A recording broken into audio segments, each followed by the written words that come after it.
All right, so we're diving deeper into molecular orbital theory, and we're only really going to be able to scratch the surface of molecular orbital theory um, in this course, but that's okay.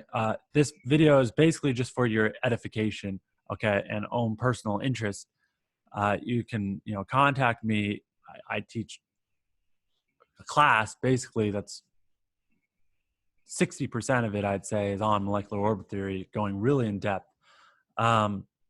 But here's some for the purposes of the exam, right? You don't have to worry about any of this stuff.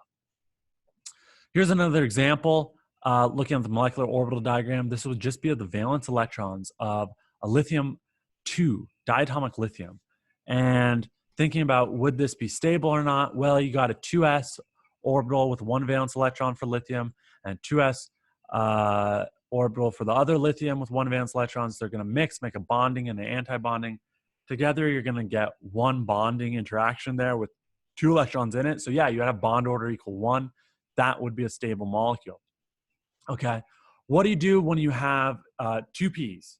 Okay. Well, you're going to have to mix those in different ways.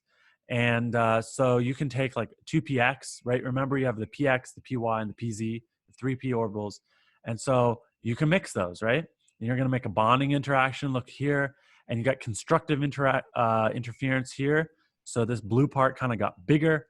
Okay. And here, you're going to add them out of phase. That's going to be destructive. That's like subtracting the wave functions mathematically. So you're going to end up with a node, an extra node there. Of course, you have the original nodes in the p orbitals, but you have this molecular orbital node now where there's no electron density, and that's going to be an anti-bonding orbital. You can do this with PZs, okay, or PYs, and they're going to look like this. And this is going to set you up for a perpendicular, what I call the perpendicular bond or a pi bond. You're going to get bonding and an anti-bonding version of that, okay? And the Ys are going to be very similar. It's just going to be a different orientation. And again, ending up with kind of this indirect type of bonding we call a pi bond, okay? And from all of this, you can get an energy orbital diagram for more complicated cases where you have p orbitals involved. So like boron, carbon, nitrogen, oxygen, fluorine, neon, those are going to have valence electrons in their p orbitals. And so you're going to have, the pi orbitals I showed you, the sigma orbitals I showed you, and the anti-bonding equivalents. And you'll notice I have boron, carbon, nitrogen. I have one set of orderings of these energies. It goes pi 2p, sigma 2p, pi star 2p, sigma 2p. But then for oxygen, fluorine, and neon, sigma 2p, pi 2p, pi star 2p, sigma star 2p. So there's a difference in energy in that. Why is that? I would need a whole course, or at least a third of a course, to basically explain this to you, which I do explain to my graduate students why this is. But it's already getting pretty complicated. There's a change in energy ordering. You can't explain this. It's beautiful stuff and really cool, but I just don't want you to worry about it, okay? You can get different bonding energies here if you actually do some quantum mechanical calculations, and you get different bond orders. These are really simple molecules, guys, and it's getting pretty complicated. I mean, this is 2 atoms, right? Now imagine you want to do DNA, right?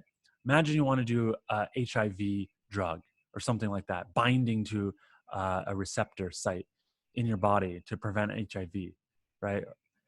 These are wickedly complex problems, and this is where cutting-edge quantum chemistry is at. Is how do you do these types of calculations and do them fast? You can't do this with paper and pencil anymore. You need supercomputers to do these types of problems.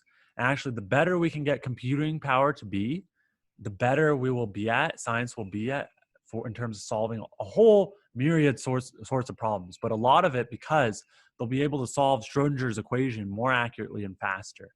Okay, this is the key to like a plethora of technological problems right now. So super interesting stuff. Just glossing over it in this video, really. You don't need to know anything that I said in this video for the exam. Know the key points that I highlighted and emphasized on the previous video for molecular orbital theory, and you'll be good for the exam. If you have any questions or you're curious about this stuff and want to know more, contact me. I'd be happy to talk to you about it. It's super cool stuff. And again, it's the best theory, right? it is a theory that is the closest reflection of reality, which is why everybody uses it today. All right, guys, we'll see you on the next chapter.